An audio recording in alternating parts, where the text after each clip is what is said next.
Daawwattoota keenya attam jirtu. Egaa akkuma hundi keenya har'a hordofaa turretti hidhamtoonni siyaasaa Oromoo mana murtiitti dhiyaatanii turan.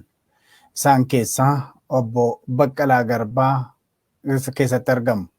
Intalli isaanii Boontuu Baqqalaa akka dhaddacha irratti hin argamne godhan. Akkasumas obbolaan Jawaar Mahammad dhaddacha sana akka hin hordofne godhaman. Kan biroos akkasuma obboleessa Hamzaa Booranaa, Roobaa Booranaa yookiin Roobaa Adaanaas akkasumatti dhaddacha sana akka hin hordofne taasifame. Obbolaan Shamsaddiin Xahaas akkasuma. Egaa oolmaan har'aa maal fakkaata? Sana duramee sagalee kanaa dhaggeeffanna. kabajamtoota fi dhaggeeffattoota hordoftoota maatiiwwan raadiyoo daandiyaa assalaamu alaikum wa rahmatullahi wa barakaatu. Oduuwwan keenya guyyaa har'aa akka lakkoofsa biyya keenyatti waxabajjii 18 bara 2010 guyyaa wiixata guyyaa har'aa qabannee dhiyaannee jira. Oduuwwan guyyaa har'aa kan isiniif dubbisu aan obboleessa keessan Hamzaa Booranaati.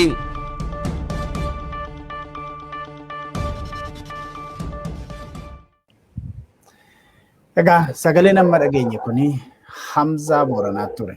Yeroo qabsoo yeroo keessattuu Oromoo Protest jedhamutti dhokatee qabsoo cimaa namoota adeemsisan keessaa isa tokko ture.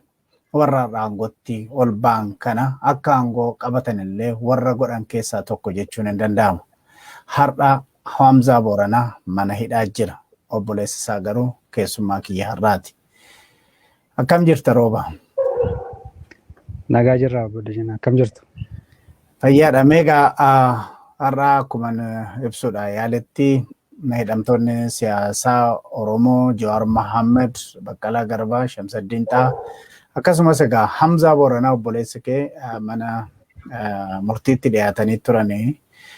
Mee yeroo wanta har'a taatee hedduutu ture kana dura uffanni keelloon hin ayyamama jedhamee sunis akka hin taane tokkotti kan dhaga'amaa jiru. Walumaa galatti mee adeemsa mana murtiitti maal fakkaata ture? Galatoomii abda jene akkuma baratame ganama hirriiba kaanee maatiin hunduu kan waliin jirru uffata keelloo uffannee karman murtii dhaddacha hordofuudhaaf ganamaadhaan kaanee baanee deemaa turre. Egaa achi dhaqqabneen booda garuu wanti nu qunname waan biraati. Qaamni nama dhorkuu yookaan qaamni poolisii jechuudha bakka hundatti harca'ee nama yeloo yookaan keelloo uffate kamuu hiraarsaa girsaa turan jechuudha. Gussaa turan jechuudha. Nama karaa irratti argan kamuu nama uffata keelloo uffate kamuu gussaa turan jechuudha.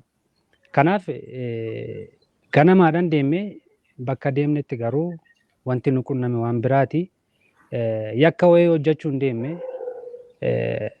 yookaan jeequmsaaf hin deemne dhaddacha obboleeyyoon keenyaa dhaddacha hooggantoota keenyaa hordofuu deemne waan ta'eef akkuma nama kamutu akkuma nama dhaddacha hordofu kamuttuu mana murtiitti dhiyaannee turre jechuudha. Deemnee turre jechuudha. Garuu wanti achi nu qunname waan biraati. Barritti nu dhiyeessuu nu dhowwan jechuudha. Poolisoonni Addis Ababa kuni kan Finfinnee dhufanii bakka kanaatti yoon deemin ni hidhamtu jecha baay'ee nu hiraarsaa turani.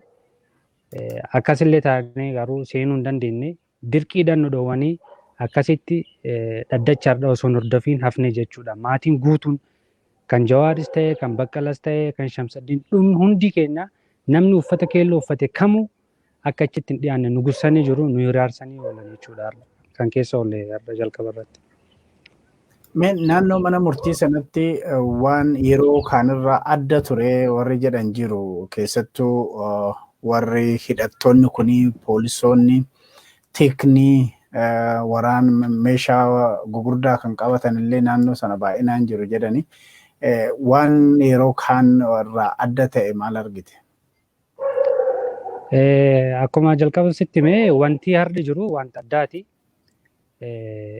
Raayyaa ittisa biyyaa na fakkaate jechuun akkamitti akka isaan namni achi dhufu dhaddacha hordofuuf dhufa malee namni kamuu jeequmsaaf hin dhufu. warri aarsa jiraame aarsa kaffalee karaa dheeraa dhufe hedduutu jira jechuudha. Dhaddacha kan hordofuudhaaf garuu warri sun hundi namni hordofe tokko illee hin jiru. Sababni isaa immoo warri meeshaalee adda addaa qaban just warra beektaa jeequmsaadhaaf qophaa'e fakkaatu. Humni ittisa kun poolisoonni uffanni isaan uffatanii dhufan meeshaan isaan qabatan meeshaa baay'ee nama sodaachisaadha. Meeshaa baay'ee ciccimaa qabatanii dhufanii akkasumas immoo lakkoofsaan baay'ee dabalanii dhufan jechuudha. Kanaaf achirratti kanarra wanti adda jiru poolisoonni kunillee uffanni isaan uffatanii dhufan uffata baay'ee nama sodaachisu meeshaa baay'ee guguddaa fi meeshaa baay'ee ciccimaa qabatanii dhufanii. Kanaaf dhaddacha suniin namni akka hin dhiyaanne godhuudhaaf dhufan na fakkaata akkanuma godhanii galan jechuudha. Mee isin ati warra maatii hidhamtootaa sana warra faana turtanii mee jalqabuma akka jara argitaniin gara mana murtii erga dhaqxaniini maal siniin jedhanii waan ta'aa ture tokko tokko mee nutti himi sana booda maal gootanii hamma dhumaatti maal akka gootan jalqabaa qabeeti. Akkuma jalqabaa mana baanee dhufnee mana murtii dhaqqabneen osoo mana murtiin dhaqqabiin dura poolisoonni baay'ee lakkoofsan hedduu ta'an karaa guutanii jiru. Mana murtiitti osoo hin dhiyaatiin dura sakattaamtee seenta. Karaan isaan ittiin hin jirre hin jiru. Poolisiin karaa daarikshinii hundaadhaan guutanii nama kamuu nama uffata keelloo uffate kamuu fagoo irratti dhowwaa turanii. Jalqaba akkuma achi dhaqqabneedhaan hiriiratu jira. Hiriirri kun dubartiif dhiirri bakka adda addaatti qofattidha kan hiriiramu. Akkuma nama kamuu akkuma nama dhaddacha deemuuf dhufetti anis hiriira dhiirota keessa seenee namni waliin dhufnes ijoolleen dubartoota shamarroonis jiru dhiironnis jiru. Dubartoota uffata keelloo uffatan kamuu qofatti keessa guuranii baasanii poolis dhaabaa isaan geessinaa yookaan asii badaa jechaanii turan jechuudha. Nuyis anis bakkaan itti hiriira itti dhaqe irratti dhufanii hiriira heddumina qabu keessa hiriira gamga'u keessatti qofa koo dhufanii harkisanii keessa na baasanii uffata koo narraa baasuuf jennaan uffata koo hin baasu jedhee didadhee yoo hin baasne taate poolis dhaabaa deemtanaan jedhanii poolis dhaabaa deemuun sodaadhu wanti yakki aan hojjedhe hin jiru uffata uffachuu immoo namni na dhorku hin jiru yoo kanillee immoo yakka ta'ee na hidhaa rakkoo hin qabu jedheeni makiina waammatanii makiina immoo waammatanillee sodaan tokko natti hin dhagaamne maaf jennaan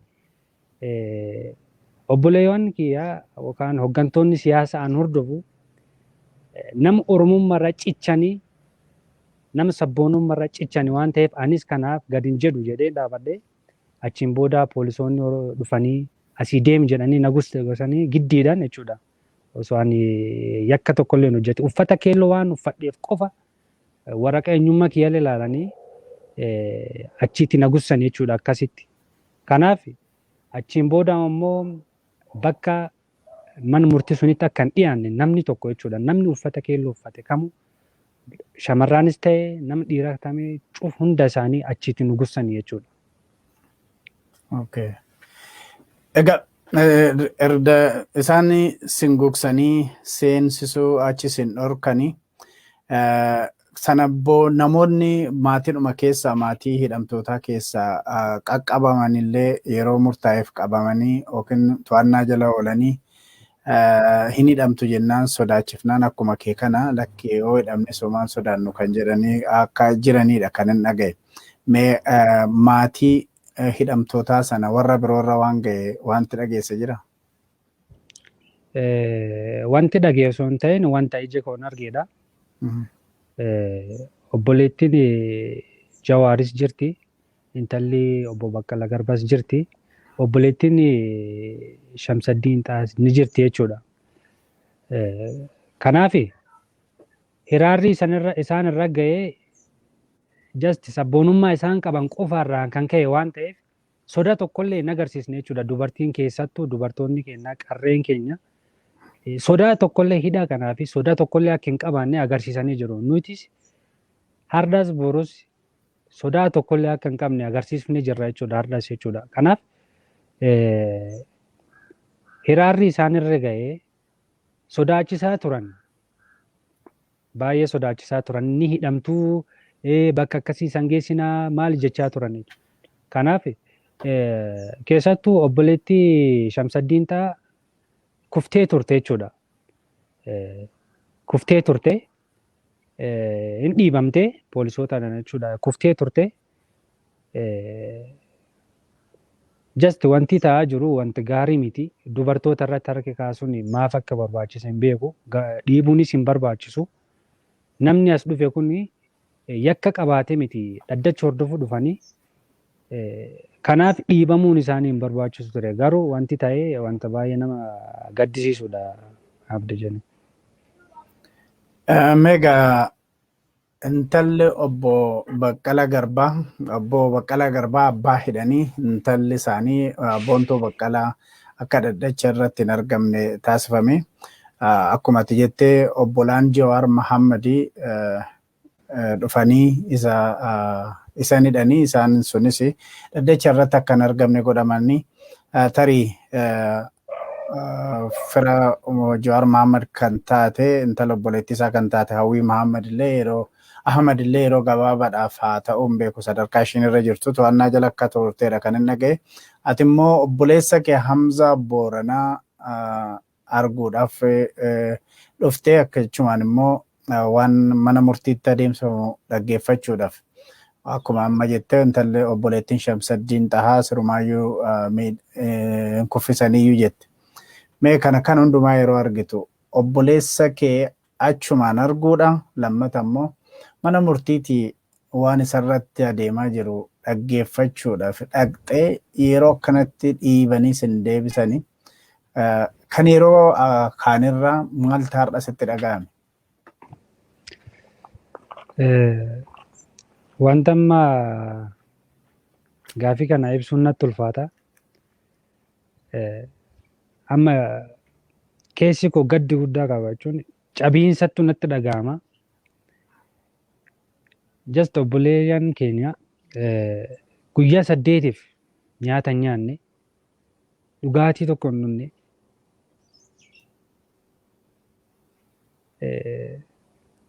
baay'ee gaddee jira keessi koo jechuudha.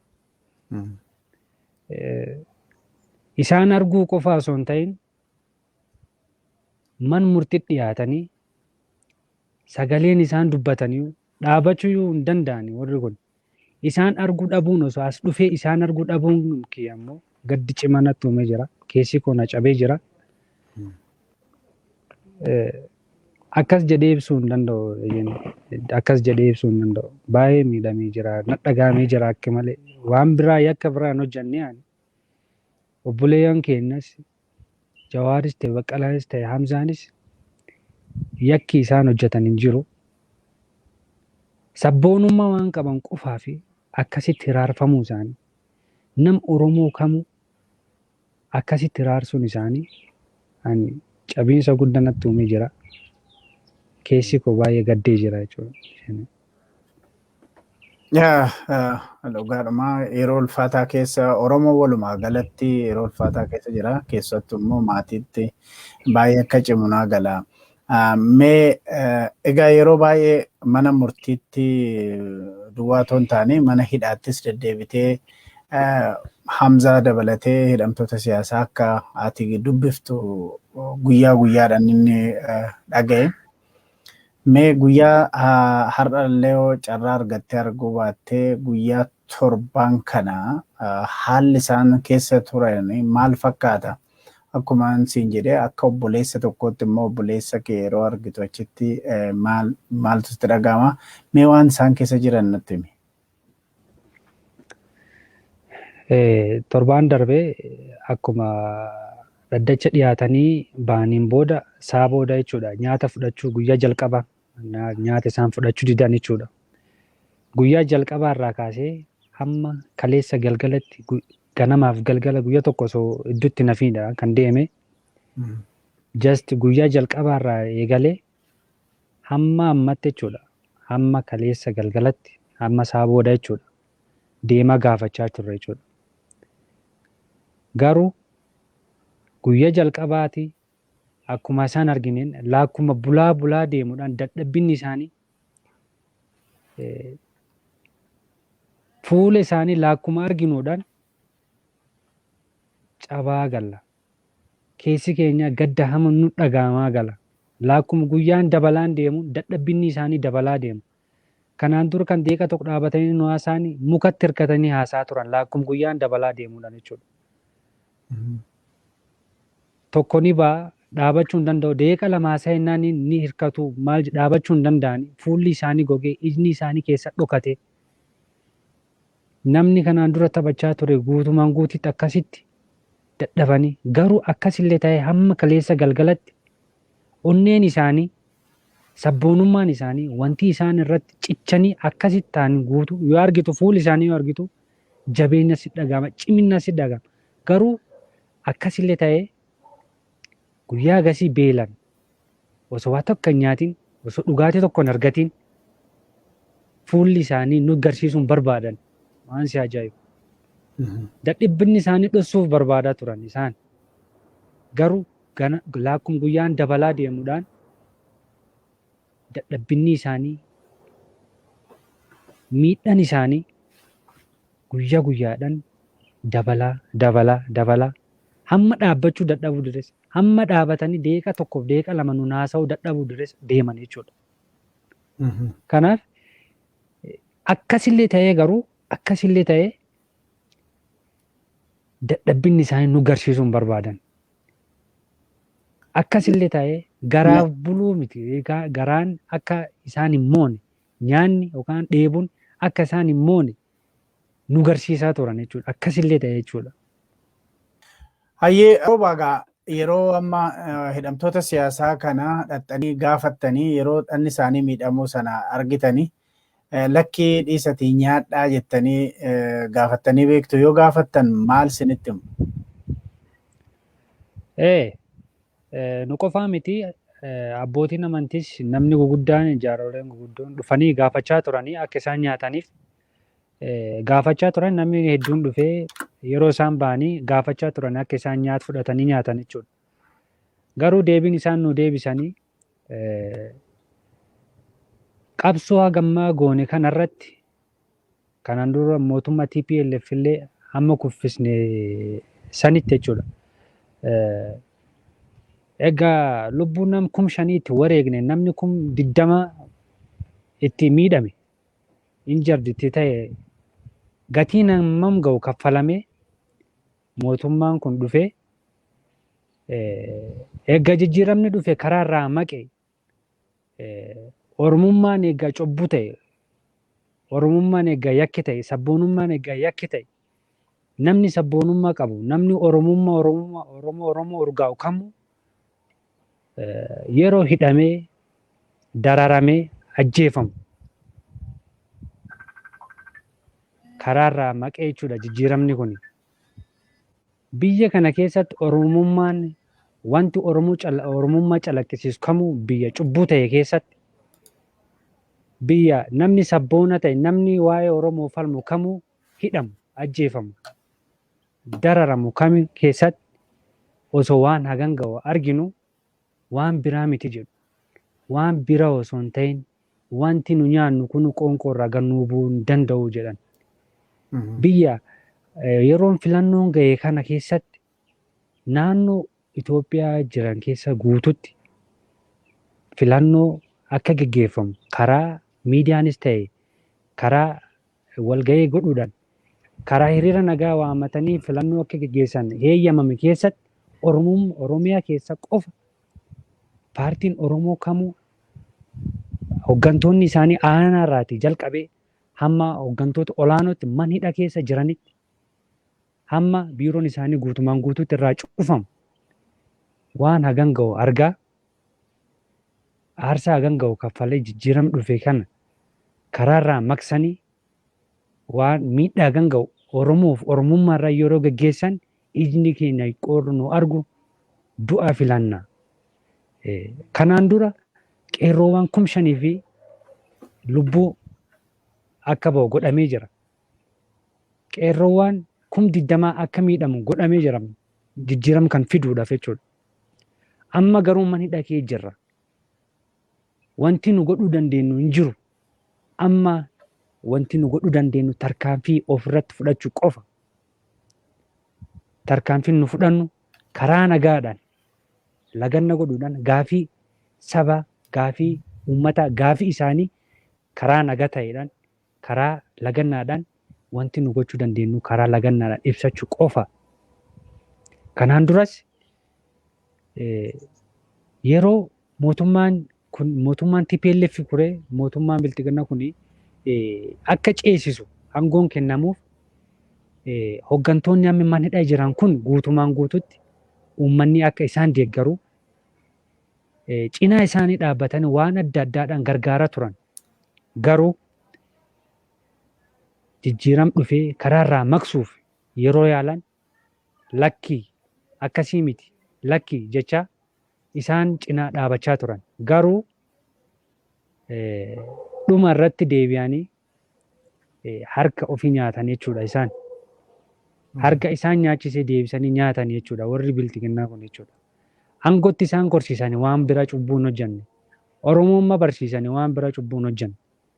Garuu karaa irraatiin maqsanii bakka bira jijjiiruudhaaf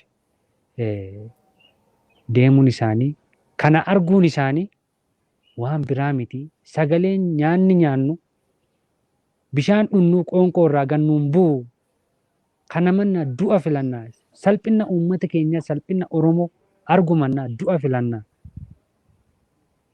jedhaniiti kan nam nyaata jedhu kan deebisaa turan jechuudha. Kamuu jechuudha. Kanaaf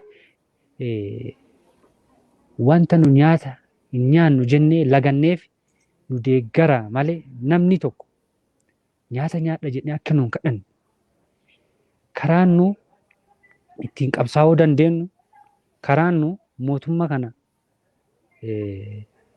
wanti inni hojjechaa jiru sirrii miti karaan nu ittiin jennu karaa tokkittii kana qofa. Manidha waan jirruuf yoo ala jiraatan waan hojjetan ni beeku sila. Garuu wanti amma manidha keessatti hojjechuu dandeenyu tokkittiin kanuma jechuudha. Laganna godhuudha. Karaa nagaa ta'eedhaan gaafii gaafachuudha. Karaan tokkittiin jiru kanuma jedhaniiti kan nama nyaata nyaatu nyaata nyaadha jedhee isaan gorsaa ture.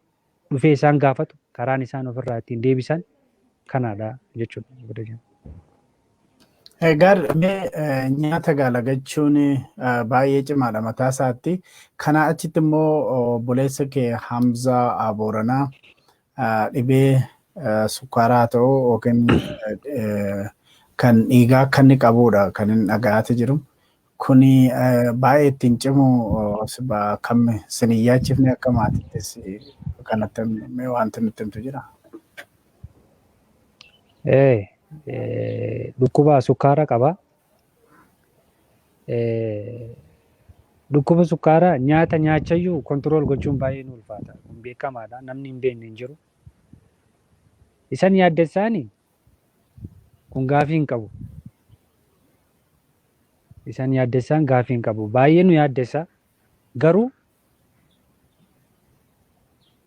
obboleessi kiyyaa garaaf nan buluu miti. Hamma arda dhaabatee deemuun isaa raajiidha.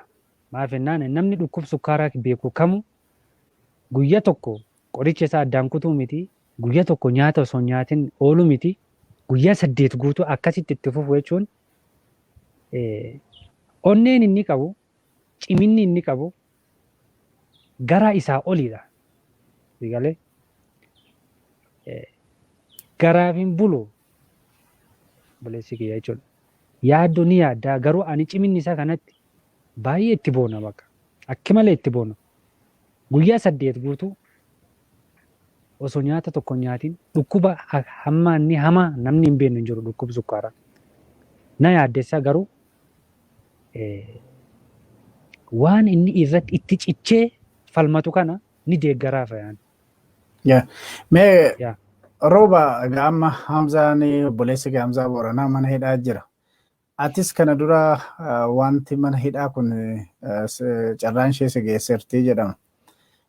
Waan yeroo sana tureme gabaabsitii nutti miti waan gara poolisiitiinis fi mana murtii jidduu deddeemaa ture kanas nutti himee atis hidhamtee baatee dhaga'e mee waan keetu nutti hime.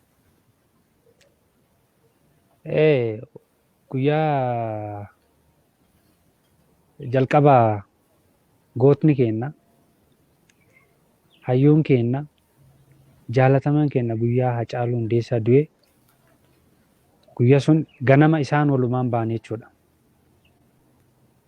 Kan qabamnes walumaani guyyaan nuyi itti hidhamnes guyyaa tokko anillee ji'a 4 guutuu hidhamee ba'e Hinqulaal faabirikaatti hidhamee ture anilles. Achiin booda immoo karaa dhumaa irratti mirgi wabii waraqaa eenyummaa eegganuu eeyyameen booda immoo poolisiin Addis Ababaa kuni poolisii Oromiyaaf dabarsitee nu kennite nama 11 keenya poolisii Oromiyaadhaaf dabarsitee nu kennite Oromiyaa poolisiin immoo gufuutee nu deemtee kiiloo 6tti nu hiite jechuudha. Kanaaf 7 immoo achitti hiraarfamaa turre baay'ee cima dukkana mana guddaa keessatti hidhamne aduu arguunis hin danda'amu. 7 guutuu achi keessatti hiraarfamee egaa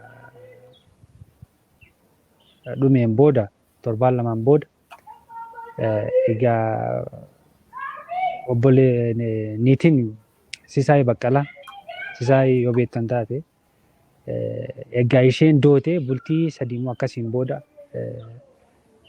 gannu lakkisanii jechuudha. Agaa kanneen yeroo sanatti dhaga'ee mirga wabii atis argattee sana booda immoo poolisiin fa'aa gas lakkisuu akka didee ture. Egaa walumaa galatti atis hidhamaa turte amma immoo obboleessi kee Hamzaanis manuma hidhaatti jira. Kuni maatiidhaaf cimaa akka ta'edha kan inni natti dhaga'amaati jiru kanuma kaasuudhaaf. Egaa obboleessa Hamzaa Booranaa Roobaa Booranaa yookiin Roobaa Adaanee hedduu galatoomin jedha har'a Dhaddacha yookiin mana murtii booda haala jiru dhuftee waan nu ibsiteef. Galatooma abda jenna. Gaa kabajamtoota daawwattoota keenyaaf dhaggeeffattoota keenya turtii obboleessa Hamzaa Booranaa kan ta'e Roobaa Booranaa yookiin Roobaa Adaanee wajjin goonee kanumaan raawwanna. Egaa haala hidhamtoonni siyaasaa Oromoo keessa jiranii fi haala maatiin isaanii keessa haala hamtuu isaan keessa darbanii akkanumatti hordofnee kan isinii gabaasnu ta'a. Handa jenee guutamaatii nagaan nu tura.